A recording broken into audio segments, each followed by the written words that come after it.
Calvin Jones bought a 615-acre corn plantation in 1821. The house was already there. It had been built for a local family. We don't know that it had ever been lived in. If it was only for a very short period of time. And he moved into the house and named the house and the plantation Wake Forest. The first time we see the words Wake Forest in writing is in a letter that Calvin Jones wrote in 1828, and he was writing to a very influential person who actually probably was related to him in New York, endorsing Andrew Jackson for president. Pretty much the entire old part of the town of Wake Forest, the original town of Wake Forest, 640 acres is a square mile, and land grants were given out in 640-acre plots because it was a square mile, and you usually put your house and your farmstead sort of in the center of that property. But in North Carolina, especially in the Piedmont, it never quite worked out because we have rivers and streams and hills, so it never came out to be exactly 640 acres.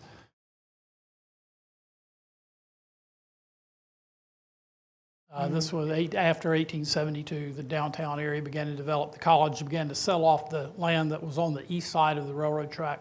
And they chartered the first town in 1880 as the town of Wake Forest College. And essentially, the college ran the town. It was not an independent municipality. It was an arm of the college. And then, of course, several years later, in 1909, it was chartered as the town of Wake Forest.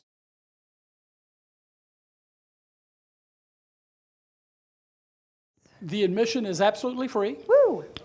We love that. You can come basically anytime if you call ahead and make an appointment, but we are open to the public Tuesday through Friday from 9 till noon and 1:30 to 4:30, and Sunday afternoons from 2 until 5.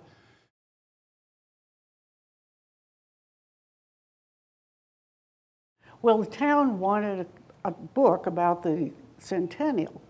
And so they had approached Jean McCamey and Stephanie Caberlin to put it together, and Jean and Stephanie asked me to write it.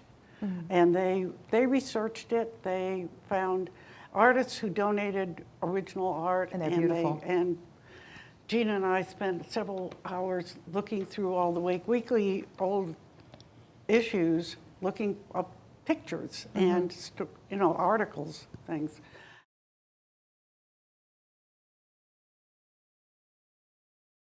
So the phone service, we had phone service for a lot of years, and Raleigh had electric lights, and then we in Wake Forest got electric lights 24 years after Raleigh. You're right. And I know you said it's country, but there was also a college here, which to me is kind of... Well, the college had actually started its own water system a few years back, but in 1908, 1909, they really wanted electric lights in their dorms and in their classrooms. So, because it was, as Ed said, an arm of the college, they had to get a new charter. So in February of 1909, the General Assembly approved the new charter. And then the commissioners, who remained the same ones, they just sort of started work on putting up an electric system. They had an election. There were only 100 voters in town. They were all white males who had paid, I think it was a $5 poll tax.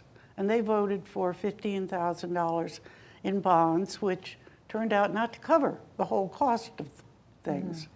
People then bought, it was a Westinghouse generator, and they built a new building on Elm, which still stands.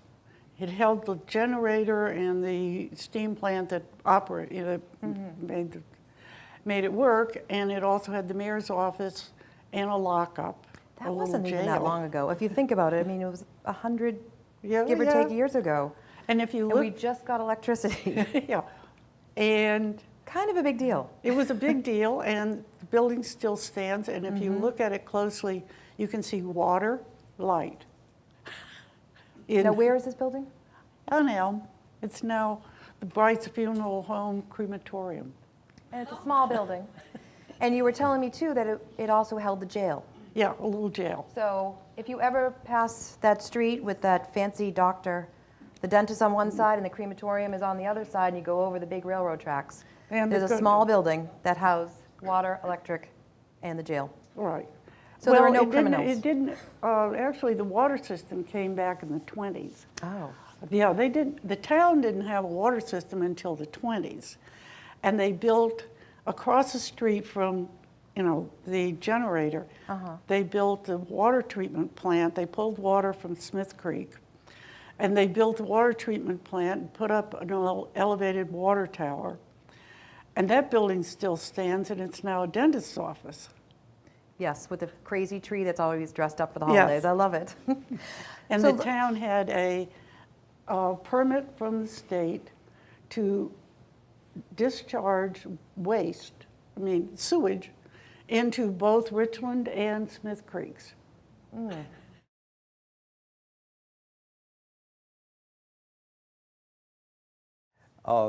We came, during the war, we lived in Forest City, my mother with her two sisters, because all the men were at war. And so after the war was over, we came back, and at that time I was in the 2nd grade. And it was a wonderful place to grow up. Downtown was very prosperous. It was busy, and of course, we had all the students. Everything was geared to students. We had soda shops. We had a place called the Deacon Dip. Does anybody here remember that? It was an ice cream store, and it was located right behind the Wilkerson building there. There's a little alley between it. There was another place called the Hen House Restaurant. Does anybody here remember that and where it was? Well, that was in the Barbie building, which is down at the underpass, and it later became Bob's College Inn. I grew up, my uncle had a Chevrolet dealership downtown, so I grew up knowing all the people who ran stores. And at that time, we had 2 movies, the Forest Theater and the Collegiate. The Collegiate was located where Shorty's is today. Shorty's was 2 doors north of that when the college was here. Now, Shorty's had started originally in that building, and they had a silent movie theater at that time. They started selling hot dogs and things, so then it's when they moved up the street. After the college left, they decided that they owned that building, they were renting the other one, they would move back to where the theater was because it had gone out of business. Interesting thing about the Collegiate Theater was that it was a very small theater, and the screen was real close to the railroad track. And when the train went by, everything would shake, and you couldn't hardly see anything. But it was interesting. Then we had the Forest Theater, which was across the street, and that was the real nice theater. Everybody back in those days went to the theater, particularly in the summertime. Every time the movies changed, they changed about every couple of days, everybody would go to the movies. We also had 2 drugstores. We had Edwards and Holden drugstores. One interesting thing about the Holden's drugstore is that when I was in the 10th grade, I met my wife, Shirley. Her father was a highway patrolman here in Wake County. Anyway, every afternoon I would go down to the drugstore, and when I would go in, I had a friend of my mother's worked there. She would make me a chocolate milkshake, and my wife said one day, she said, "If you'll give me some of that milkshake, I'll love you forever." Well, in December of this year, we will have been married 57 years. Good for you. So I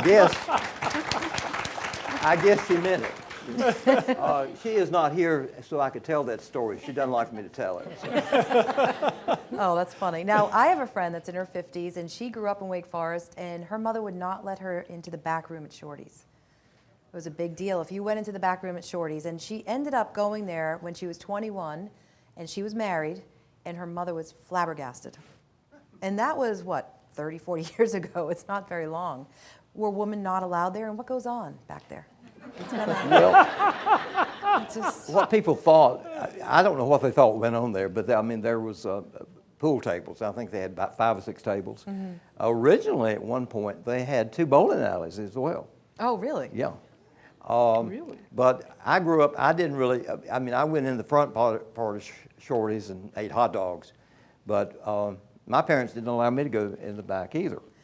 Now, I always wanted to go because I thought there must be something there that I need to know about. But Well, anyway. Patsy told me she went there and there was no big deal.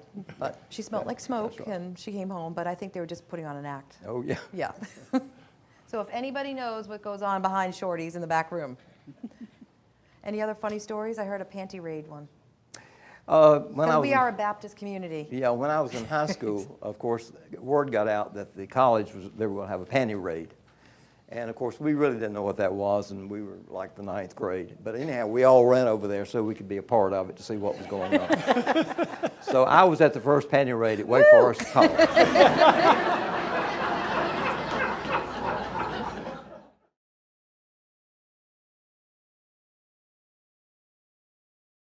It was very devastating. For years, we heard that the college was leaving, but people kind of stuck their head in the sand like it wasn't going to happen. And then all of a sudden, 1956 came along, and all these big trucks came, and everybody left. And you went up there, and it looked like a war zone. There were papers and a few pieces of furniture and stuff there. The businesses, as I said, were all designed for young people. And so all those places, you know, sold tennis rackets. We had Ben's of Wake Forest who sold clothes for young men. The movie theaters, Francis Grill, all these things, I mean, at the end of the summer, they were out of business. And so it took a long time for everything to get back. But people like John Wooten, who brought industry to town. Schrader, yes, helped it very much. And then Athey. But it was devastating. And I remember that on Wednesdays, even before the college left, all the stores in the summertime closed on Wednesday afternoon, and then they were open on Saturday, including the banks. But when you go through Wake Forest on Wednesday afternoon, it looked like we were down in Mexico, like everybody's on siesta. You know, everything was so quiet.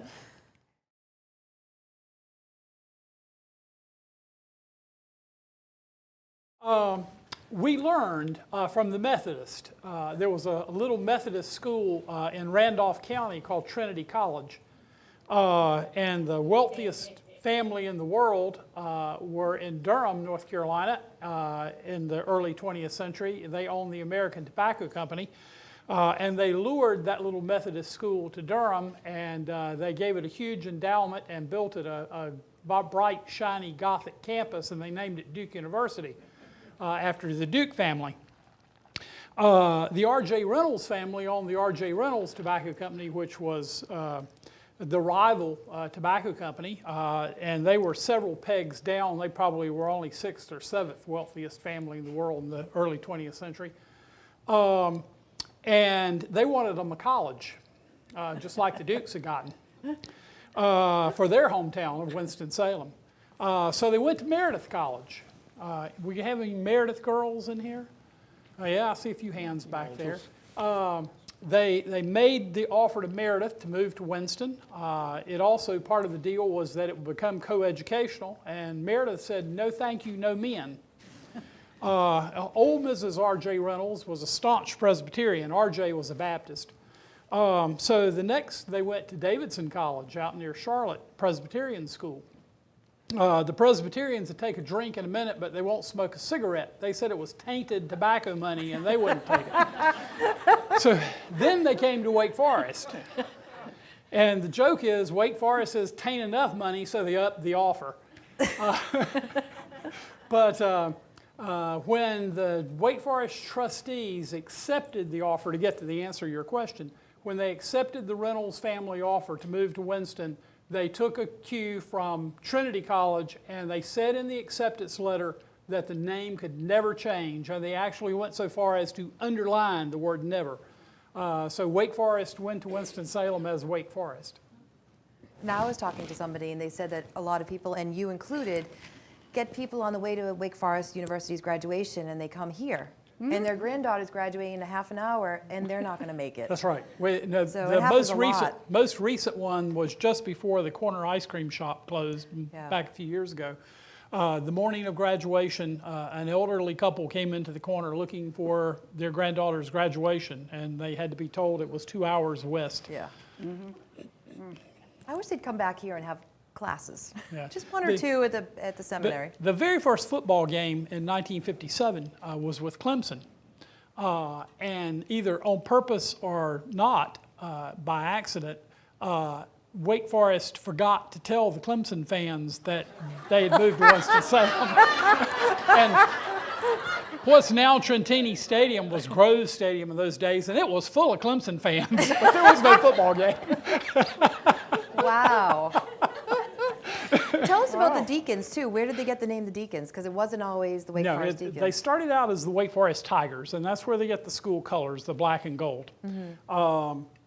The tiger was never very popular, and we do have a little tiger pin in the museum, the only known image of the tiger mascot. So they just simply became known as the Baptist, and that kind of strung along in various iterations for a couple of decades. And in 1923, they were playing that little Methodist school that had moved to Durham. And that little school was #1 in the country in football in 1923. They had not lost in 3 seasons. They were #1 in rushing in the country. And Wake Forest was none of those things. So they weren't expected to win. But Wake Forest beat Duke, Trinity College still then, 46-3. And Wow. the next morning, the headline in the newspaper read, "The Baptists played like demon deacons," and a new mascot was born. I like it. Okay.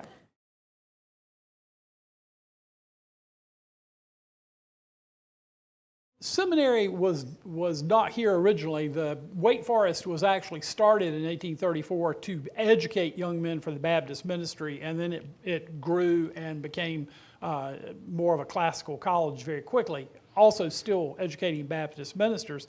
But when the time came that the Reynolds offer had been accepted and Wake Forest was going to move, the National Southern Baptist Convention was looking a spot on the East Coast to start a new Southern Baptist seminary. Well, here was a Baptist college vacating an already built campus in the middle of the East Coast, and it seemed like a logical fit. So the deal was made for the Baptist Convention, the National Baptist Convention, to purchase the Wake Forest campus once they left. But the seminary actually started 5 years before the college moved. And so they shared the campus from 1951 to 1956. They were both on the same campus. But the seminary was teeny tiny compared to the college, so it just didn't fill the gap when it moved. It kept the buildings from being empty, but it didn't fill the gap for all the businesses and everything in town that had catered to college students.